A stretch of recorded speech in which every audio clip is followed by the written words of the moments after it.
Hello everyone, कसे आहात सगळे? मजेत ना? सिम्पली फूड बी तेजश्रीमध्ये मी तुमचं स्वागत करत आहे. गणपती बाप्पांचं आगमन होत आहे, तर तुम्हाला सगळ्यांनाच माहिती आहे की गणपती बाप्पांना उकडीचे मोदक हे खूप आवडतात.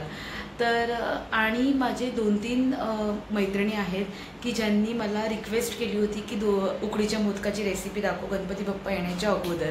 सो मग मी विचार केला, ॲक्च्युली मला अंगारिकाच्या दिवशी दाखवायचे होते, पण त्या दिवशी काही कारणास्तव मला दाखवता आले नाहीत ते उकडीचे मोदक. तर मग आज मी थोडंसं रिलॅक्स होती, तर आज मी विचार केला की चला आज आपण उकडीचे मोदकाची रेसिपी दाखवूया.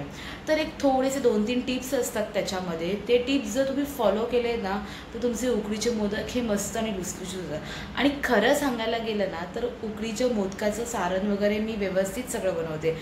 पण मी सुद्धा उकडीच्या मोदकाच्या त्या कळ्या पाडल्या जातात ना, त्या मी आज पहिल्यांदा ट्राय करणार आहे आणि ते तुम्हाला पण मी दाखवणार आहे. आणि तुम्ही विचार नाही करणार, मी ह्याच्या अगोदर कधीच मोदक पण बनवलेले नाही. म्हणजे बनवते, पण त्याच्या कळ्या मला व्यवस्थित पाळता येत नाही.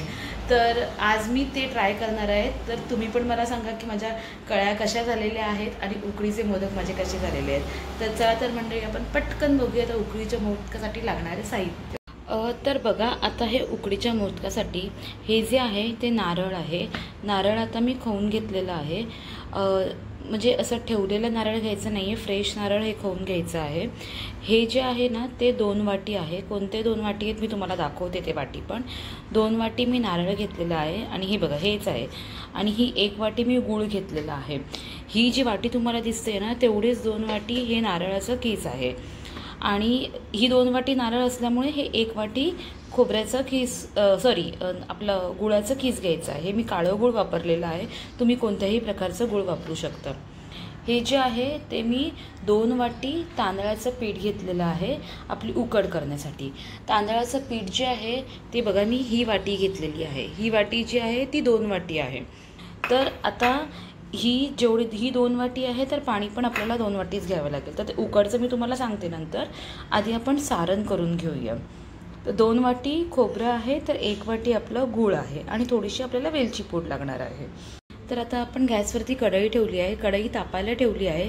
कढई तापल्यानंतर त्याच्यामध्ये आता आपण गूळ घालणार आहोत. हे बघा, कढई आता तापलेली आहे. आता आपण त्याच्यामध्ये हे 1 वाटी जे आहे आपलं गूळ घालणार आहोत. गूळ थोडंसं मेल्ट करून घ्यायचं आहे. हे बघा, गूळ मी आता थोडंसं गरम करायला ठेवलं आहे. ते आता मेल्ट होईल थोड्याच. त्याच्यामध्ये आता आपण टाकायचं आहे हे जे खोबरं आपण खिसलेलं होतं ते आपण घालणार आहोत. 2 वाटी खोबरं. आणि हे मिश्रण जे आहे ते सगळं एकजीव करून घेणार आहोत आता आपण. हे बघा, गूळ आणि खोबरं आता आपलं एकजीव होत आलेलं आहे. आता ह्याच्यामध्ये आहे ना थोडंसं आपण ना तांदळाचं पीठ मिक्स करायचं आहे. आता ही एक टीप आहे बघा, तुम्ही गूळ खोबऱ्यामध्ये जर तांदळाचं पीठ थोडंसं मिक्स केलं ना, तर खोबऱ्याला जास्त पाणी सुटणार नाही. आता तुम्हाला माहिती आहे, गुळाला आणि खोबऱ्याला दोघांना पण पाणी सुटतं. मग आपल्याला सारणासाठी घट्टपणा लागतो. मग तुम्ही जर तांदळाचं पीठ मिक्स केलं ना, तर त्याचा घट्टपणा तुम्हाला चांगला येतो.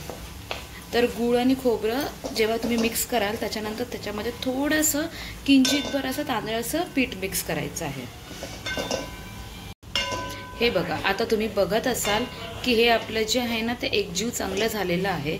थोडंसुद्धा त्याला पाणी सुटलेलं नाही आहे बघा. तुम्ही बघत असाल, थोडं पण पाणी सुटलेलं नाही आहे आणि किती मस्त असा घट्टपणा त्याला आलेला आहे. नाही तर युजली गुळाला कसं पाणी सुटतं आणि मग ते सगळं सेपरेट होत जातं. आणि हे चांगलं तुम्ही मिश्रण जे आहे ना ते कंटिन्यूस लो गॅसवरती हलवत राहायचं आहे. गॅस तो मोठा करायचा नाही आहे. मोठा केला तर हे सारण तुमचं जळणार. हे बघा, आता हे आपलं सारण रेडी झालेलं आहे. आता हे आपण एका साईडला ठेवूया आणि उकडची तयारी करून घेऊया. हे बघा, उकडसाठी आता मी एक कढई ठेवली आहे आणि स्लो गॅसवरती कढई ठेवली. कढई थोडीशी गरम करून दिली आहे. त्याच्यामध्ये 2 वाट्या मी आता पाणी घालणार आहे. तांदळाचं पीठ आपण जे घेतलं होतं ते 2 वाट्या घेतलं होतं. तर तसंच तेवढंच प्रमाणात आपण आता हे पाणीसुद्धा घालणार आहोत. त्या 2 वाटी पाण्यामध्ये आता 1 टेबलस्पून आपण घी घालणार आहोत. आणि आणि चवीनुसार याच्यामध्ये मीठ घालणार आहोत आपण. लक्षात घ्या, 2 वाटी पीठ असेल तर 2 वाटी पाणी घालायचं आहे, 1 टेबलस्पून घी टाकायचं आहे, चवीनुसार मीठ टाकायचं आहे. पाण्याचं प्रमाण पण जास्त घ्यायचं नाही आहे, घीचं प्रमाण पण जास्त घ्यायचं नाही आहे. जर तुम्ही घीचं प्रमाण पण त्याच्यामध्ये जास्त केलं तर तुमच्या त्या कळ्याबरोबर येणार नाहीत आणि तुमचे मोदक फुटणार.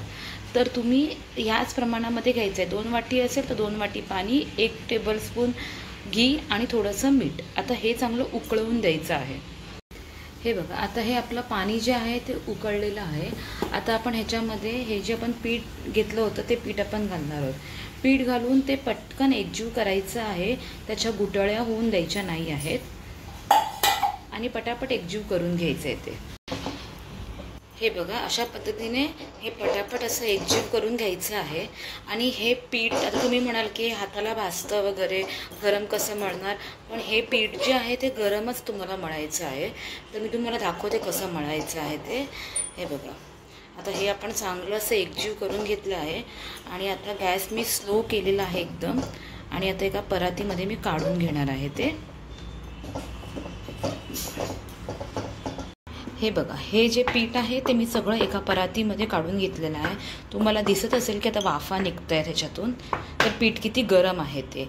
आता हे पीठ मी असंच मळून घेणार. तर पहिलं काय करायचं आपण, हे आपल्याकडे बघा पावभाजीचं असतं, तर ते जर तुमच्याकडे असेल नसेल तर तुम्ही एक आपला तांब्या घ्यायचा, त्याला थोडंसं पाण्यामध्ये असं किंचित असं बुडवायचं आणि ह्याच्याने थोडं थोडं मळून घ्यायचं. जोपर्यंत गरम आहे तोपर्यंत ते चांगलं मळून घ्यायचं ह्याच्याने, किंवा तांब्याने मळलं तरी चालेल. आणि ते थंड व्हायला लागल्यावरती तुम्ही हाताने मळून घ्यायचं आहे. आता हे गरम आहे तोपर्यंत मी हे पावभाजीच्या ह्याच्याने मळून घेणार आहे. तांब्याने पण मळलं तरी पण तुम्ही चालेल. तांब्याच्या पाठीमागे जे आहे थोडंसं तेल लावा, तेल नाही नका लावू, पण पाणीच लावा आणि ते चांगलं असं मळून घ्या. आणि हे चांगलं असं एकजीव करून घ्यायचं आहे. आता थंड झाल्यावरती मी हाताने मळून दाखवेन तुम्हाला. हे बघा, तुम्ही आता बघत असाल हे असं मऊ लुसलुशीत पीठ झालेलं आहे. पीठ भरपूर आहे, पण इथे ठेवलेलं आहे मी मळून. तुम्हाला तुम्हाला जेवढं पाहिजे तेवढंच पीठ काढायचं आहे, बाकीचं पीठ एका टोपामध्ये झाकून ठेवायचं आहे, कारण ते तसंच राहिलं पाहिजे. जर तुम्ही असं वाऱ्यावरती ठेवलं तर ते पीठ तुमचं कडक होणार. तुम्हाला जेवढं आता पाहिजे आहे तेवढंच ते मळून त्याचे गोळे बनवायला घ्यायचे आहेत. हे बघा, हे असं चांगलं मऊ लुसलुशीत झालेलं आहे आपलं पीठ. आता आपण ह्याचे गोळे बनवून घेऊया. तर बघा, हे आता मी हा गोळा घेतलेला आहे. सध्या मी आहे ना छोटाच गोळा घेते, कारण माझं पण पहिली वेळ आहे हे करायची. तर बघा, हा चांगला हा गोळा असा राऊंड करून घ्यायचा आहे आणि तो थोडासा असा चपटा करून घ्यायचा आहे. आणि थोडंसं हाताला आहे ना तांदळाचं पीठ लावायचं आणि त्याचं असं गोल गोल करून घ्यायचे आहे. म्हणजे आपली वाटी कशी असते तशा पद्धतीने हे बनवायचं आहे. ही कडा जी आहे ती पूर्ण अशी पातळ करायची आहे.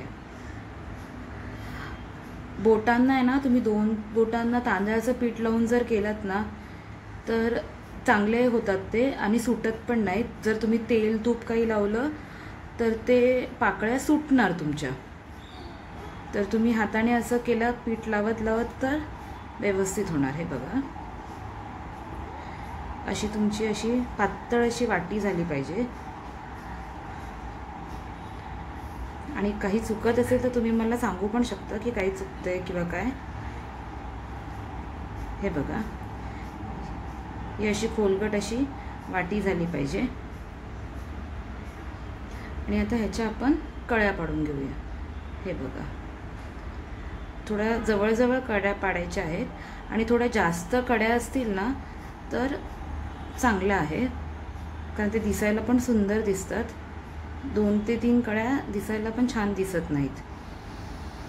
तर हे बघा, हे अशा ज्या आहेत त्या कड्या आपण साईडने पाडून घ्यायच्या आहेत.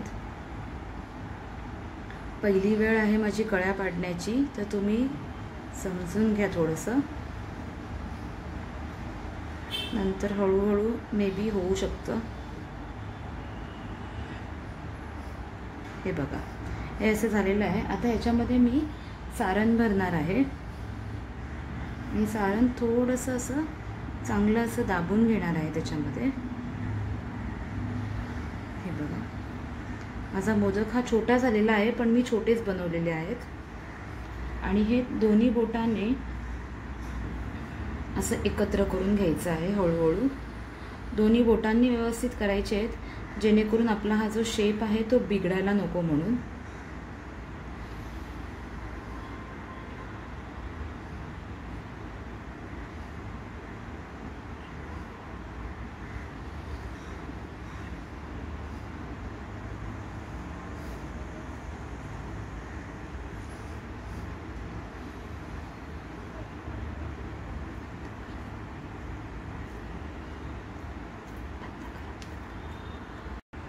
हे बघा, हे मी पॅक करून जे आहे तो आपला असा झालेला आहे बघा।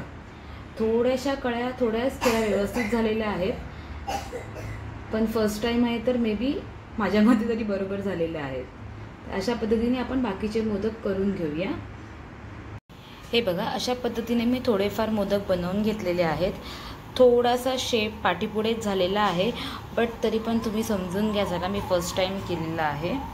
पण टेस्ट वाईज तर मस्तच असणार आहे। आणि हे जे मी तांदूळ जे वापरलेले आहे, म्हणजे हे जे पीठ जे मी वापरलेलं आहे ते इंद्रायणी तांदळाचं वापरलेलं आहे, तर त्याचं अतिशय मस्त सुंदर असं स्मेल येत आहे।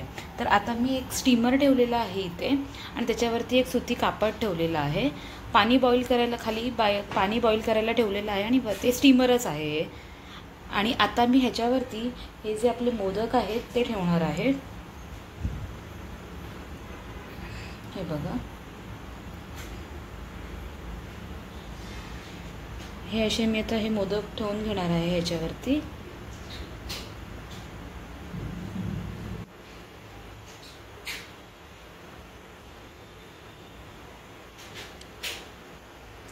आता मी हे मोदक ठेवलेले आहेत। आणि आता एक टीप लक्षात ठेवायची की आता हे जे असे मोदक ठेवले ना, तर त्याच्यावरती आपण थोडंसं आहे ना पाणी शिंपडायचं, असं थोडंसं शिंपडायचं, जास्त नाही शिंपडायचं, म्हणजे तुमचे मोदक जे आहेत त्याला क्रॅक येणार नाही आणि मोदक छान राहणार ते। ठीक आहे, आता हे 10 ते 12 मिनटं आपण ठेवायचं आहे स्टीमसाठी। हे बघा, 12 मिनटानंतर आता आपले मोदक, तुम्हाला वाफ येत असेल, ताट उचलताना अलगद उचलायचं आहे। हे बघा, आता 12 मिनटानंतर आपले मोदक हे असे शिजलेले आहेत। ताट उचलताना त्याच्यातून अलगद उचलायचं आहे, जेणेकरून ते ताटातलं पाणी वगैरे ते बाष्प साचलेलं असते ते पाणी आपल्या मोदकावर पडायला नाही पाहिजे, म्हणजे नाहीतर मोदक फुटण्याचे चान्सेस असतात। बघा, आपले मोदक हे जरासुद्धा फुटलेले नाही आहेत, मस्त असे जशाच तसे आहेत। तुम्ही बघत असाल, आता गरम आहेत, मी हातात घेऊ शकत नाही आहे, पण जसे आहेत तसेच आहेत ते मोदक, काहीही नाही आहे। जशा माझ्या वेड्या वाकड्या जरी कळ्या आल्या असतील, पण त्या कळ्या पण जशा आहेत तशाच आहेत। ठीक आहे, नंतर मी तुम्हाला प्लेटमध्ये काढून दाखवते। हे थोडं साईडला थंड व्हायला ठेवायचं आहे। हे बघा, अशा पद्धतीने माझे असे मऊ लुसलुशीत मस्त असे मोदक रेडी झालेले आहेत। याच्यावरती मी आता वरून तूप घातलेलं आहे। हे बघा, दिसायला तर सुंदर दिसत आहेत, फक्त थोड्याशा कळ्या बरोबर झालेल्या नाही आहेत, पण तरी पण दिसायला खूप सुंदर दिसत आहेत। आणि टेस्ट वाईज पण मस्त असणार आहे, ही अशी मला तर गॅरंटी आहे। आता घरी देते अगोदर खाण्यासाठी, मग बघूया आपण। पण ही अशा पद्धतीने तुम्ही मेजरमेंट वगैरे जर करून बघितलं ना, तर तुमचे मोदक नक्कीच छान होणार। बघा, कुठल्याही पद्धतीने कुठेही ते फुटलेले नाही आहेत, तुम्ही बघत असाल कुठेही फुटलेले नाहीत, किंवा त्याला जरासुद्धा अशी चीर पडलेली नाही आहे। ठीक आहे, अशाच नवनवीन रेसिपी आपण परत बघण्यासाठी पुन्हा एकदा भेटूया। Till then take care, bye.